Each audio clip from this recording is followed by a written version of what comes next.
Baiklah, Assalamualaikum warahmatullahi wabarakatuh. Perkenalkan nama saya Anggun Sulisningsi, NIM 1914080009. Baiklah, di sini saya akan menjelaskan review materi yang kelima, yaitu ada bioakustik.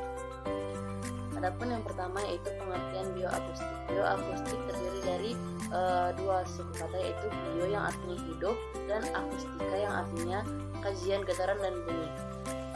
Jadi bioakustik adalah ilmu yang menggabungkan biologi dan akustik yang biasanya merujuk pada penelitian mengenai produksi suara, dispersi melalui media elastis, dan penerimaan pada hewan, termasuk manusia. Selanjutnya ada konsep getaran atau vibrasi, gelombang bunyi, dan suara. Yang pertama ada getaran atau vibrasi.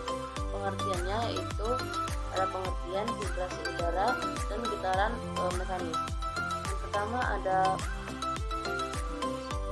yang kedua ada gelombang bunyi, ada pengertian syarat terjadinya bunyi dan sifat gelombang bunyi. Yang ketiga ada suara, yaitu ada yang pertama suara yang dihasilkan oleh putaran suatu benda, suara yang berkaitan dengan frekuensi, amplitudo, dan velocity. Selanjutnya ada kecepatan bunyi pada berbagai medium. Yang pertama ada bunyi dapat merambat dalam berbagai medium, misalnya udara, zat cair, dan zat padat untuk sampai ke telinga kita. Pada tahap berikut disajikan yaitu adapun medium dan cepat rambat bunyinya atau tertuliskan dalam tabel di bawah ini. Selanjutnya ada konsep gelombang bunyi yang mempengaruhi proses mendengar pada makhluk hidup atau manusia. Yang pertama unsur-unsurnya ada bunyi nada bunyi, yang kedua ada kuat bunyi, yang ketiga ada warna bunyi. Berdasarkan frekuensi gelombang bunyi dibedakan menjadi tiga. Yang pertama ada gelombang audiosonik yang sekitar dari 20 Hz sampai 20.000 Hz. Yang kedua ada gelombang infrasonik, yaitu lebih kecil dari 20 Hz. Yang ketiga ada gelombang ultrasonik yang lebih besar dari 20.000 Hz. Yang selanjutnya ada struktur dan fungsi organ indera pendengaran pada manusia dan hewan. Pertama ada yaitu telinga, yaitu ada pun bagian-bagian telinga. Yang pertama ada telinga bagian luar atau auris eksternal, yang terdiri dari helix, concha, tragus, dan bulbus. Yang kedua ada telinga bagian dalam. Dilihat dari segi anatomi, telinga bagian dalam terdapat serambi atau vertibul, saluran gelung atau kanalis semicircularis, dan ada rumah sikut atau kochlear. Yang selanjutnya ada telinga bagian tengah atau auris media, terdiri dari tulang samurdi, tulang landasan, tulang martil, gendang telinga, dan saluran eustachius.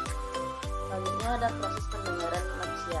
Yang pertama proses pendengaran manusia pertama dimulai dari daun telinga. Terus kedua suara yang masuk melalui lubang telinga diterima oleh gendang telinga. Proses yang ketiga di dalam koklea atau rumah sikut terdapat ear cell yang bergetar akibat suara dan getarannya menghasilkan getaran listrik yang dihasilkan dari energi kinetik. Sehingga aliran listrik itu menjadi sinyal yang menyalurkan ke otak yang dialiri oleh syaraf pendengaran. Untuk selanjutnya otak bekerja mengartikan semua suara-suara yang masuk tadi. Yang selanjutnya ada kerja alat bantu dengar untuk gangguan pendengaran pada manusia. Alat bantu dengar merupakan suatu alat akustik listrik yang dapat digunakan oleh manusia dengan gangguan fungsi pendengaran pada telinga. Alat bantu dengar memiliki tiga bagian, yaitu telepon, amplifier, dan speaker. Dan selanjutnya ada fungsi telinga dalam pada telinga terdapat bagian yang berfungsi suara, cairan, endolimfa, dan sensor gerakan yang aliran bagian ini dikenal sebagai kanalis semicircularis. Fungsi telinga dalam memang disadari, padahal fungsi telinga dalam dapat dikatakan merupakan